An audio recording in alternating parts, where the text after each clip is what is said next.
नमस्कार, मैं हूं श्वेता सिंह और आपके लिए गांव की ढेर सारी खबरें लेकर एक बार फिर हम हाजिर हैं। आइए सबसे पहले देख लेते हैं कि आज के एपिसोड में आपके लिए क्या है खास।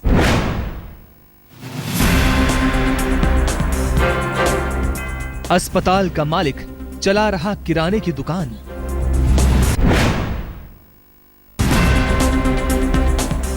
मकान की छत पर खेती का फॉर्मूला। दिल्ली के गांव में क्या कर रहे हैं विदेशी। गांव आज तक में पहली खबर दिल को छू जाने वाली है। यह कहानी राजस्थान के एक छोटे से गांव की है। यह कहानी एक ऐसे शख्स की है जिसने गांव के लिए अपना सब कुछ लुटा दिया। गांव में अस्पताल बनाने के लिए उसने अपनी पुश्तैनी जमीन बेच दी, जिंदगी भर की कमाई अस्पताल में लगा दी और अब वो जयपुर में एक छोटी सी चाय की दुकान चलाकर गुजर बसर कर रहा है। देखिए हमारे संवाददाता शरद कुमार की ये रिपोर्ट।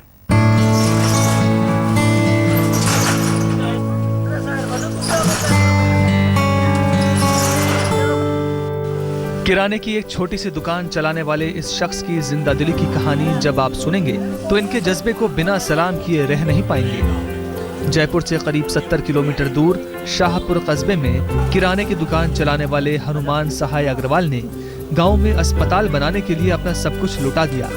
करोड़ों रुपए की पुश्तैनी जमीन बेच दी, जिंदगी भर की गाढ़ी कमाई लगा दी। अब इनके पास बची है तो सिर्फ ये दुकान जिसके जरिए ये अपनी जिंदगी काट रहे हैं।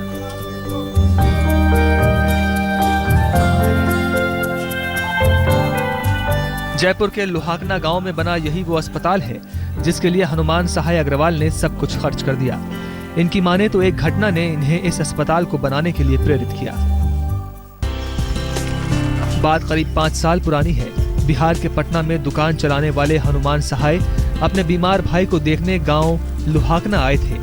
पड़ोस के घर की महिला प्रसव पीड़ा से छटपटा रही थी। दूर दूर तक कोई अस्पताल नहीं था, साथ में वो भी अस्पताल पहुंचाने गए थे। रास्ते भर चीखती चिल्लाती महिला का दर्द देखकर हनुमान सहाय ने मन ही मन ठान लिया कि जब तक वो गांव में अस्पताल नहीं बनवा लेंगे चैन से नहीं बैठेंगे। एक लेडी जितनी तकलीफ है, इतना दूर जा रही है, उससे पूछा 800 रुपये हम जीव करके ले गए वो। तो यार यहीं ऐसा कुछ हो, अपने है मकान का क्या करेंगे। एक साधारण दुकानदार के लिए अस्पताल का ये सफर आसान नहीं था।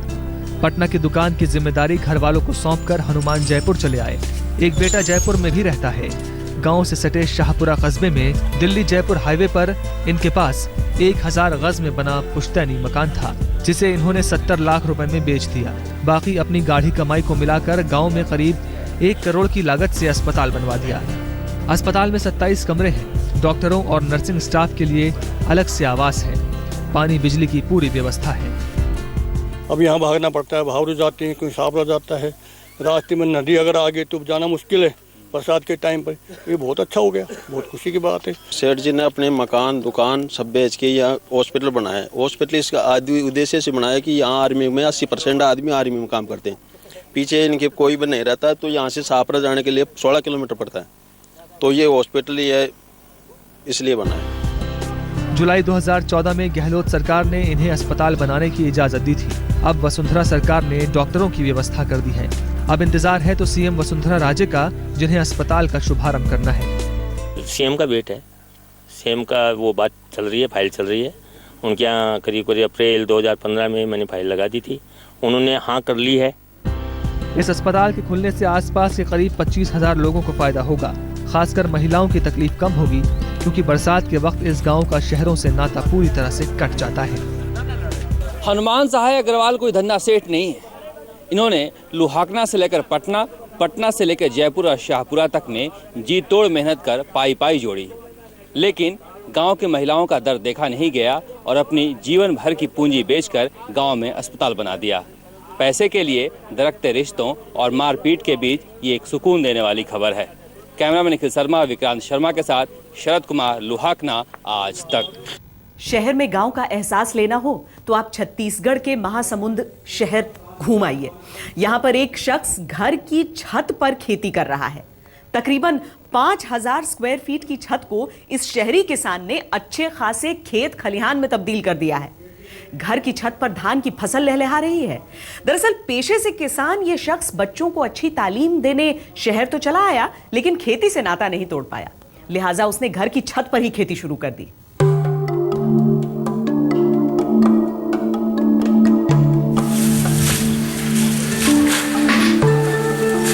इस लहलहाती फसल को देखकर आप यही सोचेंगे कि ये तस्वीरें किसी खेत की हैं, पर यह जानकर आप हैरान होंगे कि यह फसल खेतों में नहीं बल्कि घर की छत पर लहलहा रही है। छत्तीसगढ़ के महासमुंद जिले में किसान भागीरथी प्रसाद बिसाई ने खेती करने का एक अनोखा तरीका इजाद किया है।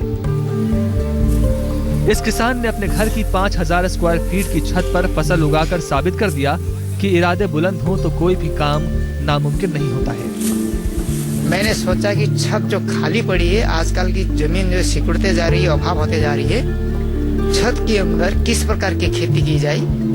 मैं इसका धीरे धीरे प्रयोग करते करते आज 20 साल हो गए। 20 साल से मैं छत के ऊपर खेती कर रहा हूँ। दिलचस्प बात तो यह है कि छत पर खेती करने से लागत कम आती है और फसल की पैदावार भी अच्छी होती है।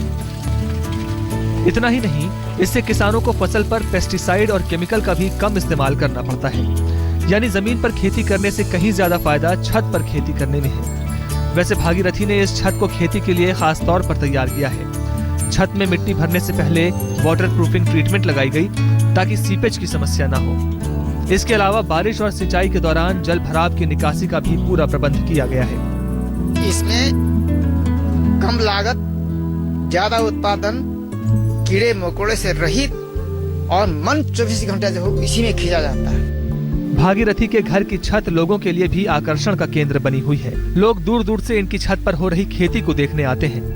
यकीन मानिए, इस छत पर हो रही खेती और काम करने वाले लोगों को देखकर ऐसा लगता है मानो आप किसी बड़े से फार्म हाउस में खड़े हो। और शायद यही वजह है कि लोग छत पर खेती करने की सलाह भागीरथी से ले रहे हैं। भागीरथी प्रसाद साल भर में अपनी छत पर 3 बार फसल उपजाते हैं, कभी धान की फसल तो कभी मौसमी साग सब्जियों की।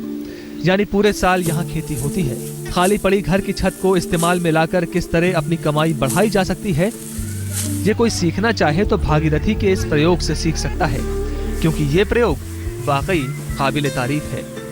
महासमुंद से अरविंद यादव के साथ सुनील नामदेव, आज तक। हाईटेक शहर पुणे से कुछ ही दूर पर एक गांव से एक लड़का सालों पहले नौकरी की तलाश में शहर पहुंचा। यहां पर उसे एक एडवर्टाइजिंग एजेंसी में नौकरी मिली, लेकिन उसके दिल में एक कसक थी कि जिस गांव में वो पैदा हुआ, जहां उसने प्रारंभिक शिक्षा ली, उसके लिए वो कुछ नहीं कर पा रहा है। परेशान होकर वो गांव वापस चला आया। यहां पर एक स्कूल में उसने पढ़ाना शुरू किया। अपनी जिद और जुनून के दम पर उस लड़के ने गांव के स्कूल को शहर से भी बेहतर बना दिया। पुणे से कुछ ही दूर जेजुरी गांव के इस स्कूल में आज शहरी स्कूल से ज्यादा सुविधाएं हैं।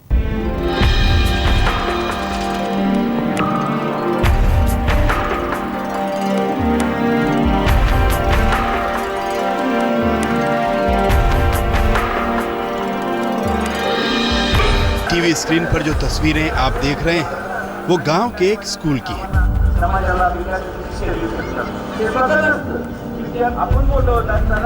स्कूल की ये तस्वीरें महाराष्ट्र के हाईटेक शहर पुणे से कुछ दूर बसे गांव जेजुरी की है। गांव का ये सरकारी मान्यता प्राप्त स्कूल शहरी स्कूल से भी ज्यादा हाईटेक है। आप जानकर हैरान रह जाएंगे कि गांव के स्कूल में हर वो सुविधा है जो शहर के स्कूलों में भी बच्चों को बामुश्किल मिलती है। गांव का एक छोटा सा स्कूल कैसे पुणे के मशहूर स्कूलों में हो गया शुमार, इसके पीछे की कहानी बेहद रोचक है। इस कहानी के हीरो हैं शहर की नौकरी छोड़कर गांव में पढ़ा रहे नंदू सागर। एडवर्टाइजिंग का काम था, वो छोड़ दिया सब।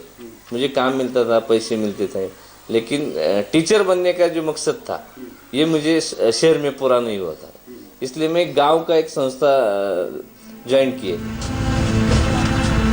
नंदू सागर गांव में 10वीं तक की पढ़ाई करने के बाद शहर चले गए। पुणे में अप्लाइड आर्ट्स में ग्रेजुएशन करने के बाद ये एक एडवर्टाइजिंग एजेंसी में नौकरी कर रहे थे, लेकिन इनके दिल में एक कसक थी, ये गांव लौटना चाहते थे। कुछ साल नौकरी के बाद ये वापस गांव आ गए। यहाँ पर इन्होंने एक स्कूल में नौकरी शुरू की। बंजर जंगल था, बाहर का गांव का बाहर का ये एरिया था, लोग उसे स्मशान समझते थे। नंदू जब गांव आए थे तब ये स्कूल एक मंदिर में चलता था। पढ़ने वाले कुल 74 बच्चे थे। इन्होंने मंदिर के बरामदे में रहकर टूटे फूटे स्कूल में जान भरने की कोशिश की। स्कूल चल निकला तो महाराष्ट्र सरकार से मान्यता भी मिल गई। इनकी मेहनत को देखते हुए 1998 में इन्हें स्कूल का प्रिंसिपल बना दिया गया। उनके मार्गदर्शन के नीचे हमने काम किया, जो वो बताते थे वैसे हम उनमें शामिल हो गए, उनके सब उपक्रम में, इसलिए ये बढ़ गया। कुछ ही सालों में स्कूल शहरी स्कूलों से भी आगे निकल गया। स्कूल में कुल 4500 बच्चे पढ़ रहे हैं। सुनकर हैरानी होगी, यहाँ पर एडमिशन लेने के लिए शहरों से भी बच्चे आ रहे हैं। नंदू सागर की कहानी उन लोगों के लिए सबक है जो पैसे और ओहदे के लिए गांव छोड़कर शहर की ओर पलायन कर रहे हैं। पंकज खेलकर, पुणे, आज तक। बहुत कम लोग जानते हैं कि साउथ दिल्ली का नेब सराय गांव कई टैलेंटेड कलाकारों का गढ़ है। देश विदेश से उभरते हुए कलाकार यहां पास में सटे इग्नू कॉलेज में आर्ट्स की पढ़ाई करने आते हैं, जिसकी वजह से नेब सराय गांव नौजवान कलाकारों की पहली पसंद बन गया है। इतना ही नहीं, यहां रह रहे कलाकार इस सालों पुराने गांव को अपने ही अंदाज में एक नई शक्ल देने में जुटे हैं।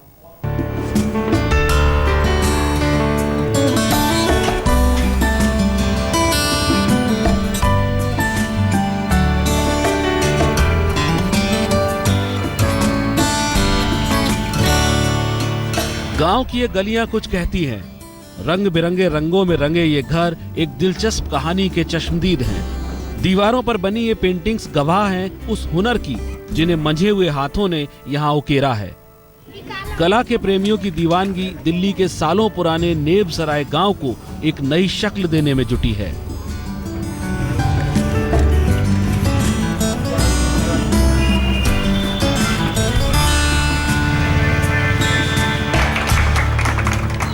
करीब 50 साल से इस प्राचीन नेव सराय गांव में रह रही बिरमा देवी पिछले कुछ साल से इस गांव में आने वाले लोगों के लिए आकर्षण का केंद्र बनी हुई हैं। वजह है उनके घर के ठीक बाहर बना करीब 5 फीट लंबा पोर्ट्रेट, जो कि यहाँ कला सीखने आए फ्रेंच कलाकारों ने बनाया है।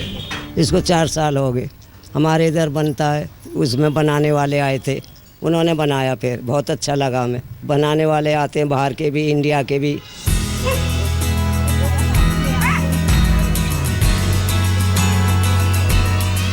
बिरमा देवी की ही तरह नेब सराय में कई ऐसे मकान हैं जिनकी दीवारें एक अलग ही रंग में रंगी हुई हैं। भले ही 200 साल पुराना नेब सराय गांव मूलभूत सुविधा से महरूम है, लेकिन इस गांव में बहुत कुछ ऐसा है जो इसे आम से खास बनाता है। इलाके में बसे इग्नू कॉलेज और नीव आर्ट गैलरी के चलते नेब सराय पिछले कुछ समय से कलाकारों का गांव बन गया है। मुझे लगता है इग्नू और नीव दोनों की वजह से नेब सराय में बहुत सारे आर्टिस्ट अब आ गए हैं। गांव बहुत सुंदर लग रहा है, बहुत खूबसूरत, बहुत कलरफुल लगता है। अब पहले ऐसा नहीं था, तो of course art is something which everybody likes to see. Abstract art form बनाया है और इसमें हमने गांव, जैसे नेब सराय विलेज है ये, तो यहाँ पे जैसा रहन सहन परिवेश है यहाँ का, तो उसके अकॉर्डिंग हमने वाइब्रेंट कलर्स यूज़ किए हैं और एक अच्छा सा सुंदर सा फॉर्म देने की कोशिश की है। गांव की हर दूसरी गली में स्ट्रीट आर्ट देखने को मिलती है। देश विदेश से आए 200 से 250 कलाकार दिल्ली के इस अनोखे गांव में ही रहते हैं। कला के इस गढ़ में बीते कई सालों में गांव का विकास भी खूब हुआ। गांव वाले आर्टिस्टों को किफायती दामों में कमरा या घर मुहैया कराते हैं, जिससे कलाकार स्टूडियो बनाकर काम करते हैं, जिसकी वजह से गांव वालों के लिए ये कमाई का एक अच्छा जरिया भी बन गया है। नेब सराय गांव में करीब 250 आर्टिस्ट रहते हैं। कलाकारों को यहां पर काम करने की सस्ती और स्पेशियस जगह बहुत ही वाजिब दामों में मिल जाती है। इससे कलाकार तो खुश हैं ही, क्योंकि अपनी कला को निखारने की कीमत उनकी जेब पर भारी नहीं पड़ती है। किराए पर अपना घर या कमरा देने वाले गाँव वाले भी खुश हैं, क्योंकि ये उनके लिए एक बेहतरीन कमाई का जरिया है। शायद यही वजह है कि नेब सराय गाँव कलाकारों के लिए एक पहली पसंद बन गया है। कैमरा पर्सन अशोक भनोत के साथ स्वाति, दिल्ली आज तक। उम्मीद है गांव की इन खबरों के साथ जुड़कर आपको भी अपने गांव की मिट्टी की खुशबू एक बार फिर याद आ जाती होगी। गांव आज तक में आज के लिए इतना ही। देश और दुनिया की बाकी खबरों के लिए आप देखते रहिए आज तक।